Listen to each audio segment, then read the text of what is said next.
Now for the conclusion of this big lecture of processor construction, especially on the data path side, we'll dedicate one separate uh,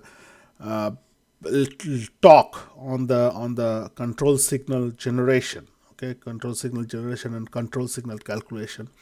But data path construction conclusion, what we can say that processor can be implemented as a single clock cycle system as long as does not support divide operation, which essentially means each step, instruction fetch, decode, execute, memory access, and write back, will need one clock cycle to complete. Okay, we can model in that way, because if we introduce sequential divide operation, remember it will take more than 32 cycles basically to complete one 32-bit operation. So that means on the execution step you need to introduce a wait of 33 cycle at least.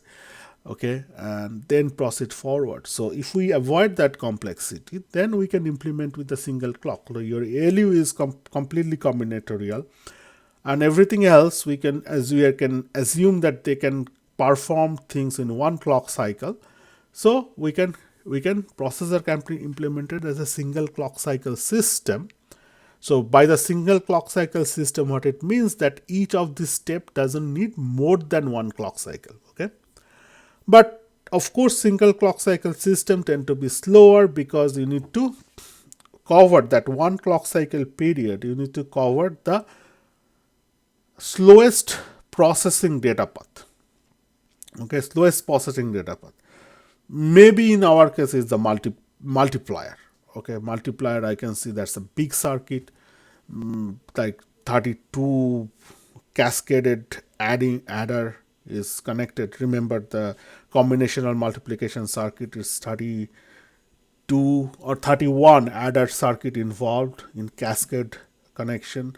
So that is the probably the biggest delay there. But anyway, let's not bang onto that basically. Okay, so I'm just speculating. Okay, so we need but to make sure we need to actually take account of each and every component and carefully calculate what is the slowest data path. But point is this, like if we are going to make a single clock cycle system, we need to make sure that clock period is enough to cover the slowest data processing path.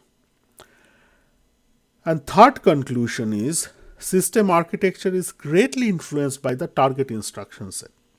For example, like if we hadn't have this push and pop as a native operation in this proposed processor, then we'd have a little simpler circuit in the J-type, right? Little simpler data path in the J-type instruction.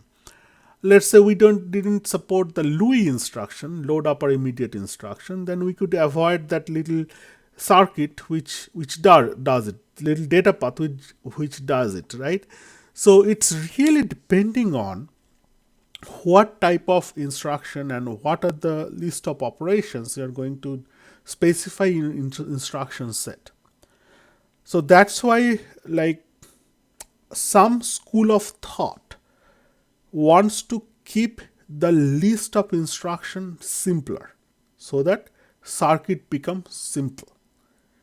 If we want to add more and more complex instruction on top of this, of course our data path and all circuitry tend to become complex. Okay, though they have their own advantages, though having more instruction on the hardware, that has definitely has some benefit on it.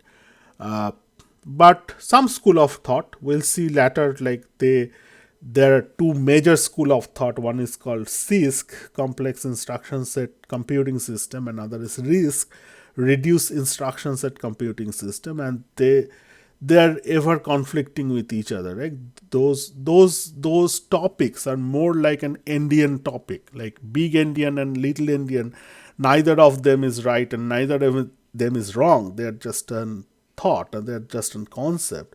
Similarly, these two school of thought, making machine complex or making machine simpler, that's also kind of neither party is wrong or right. It's just a thought. Okay. But point is this: your circuit, your architecture is greatly influenced by the target instruction set. So that's very important topic, and we'll pick that up in couple of lecture down the line. That what is the basics of this instruction set architecture, and what are the influential part of it on the system architecture.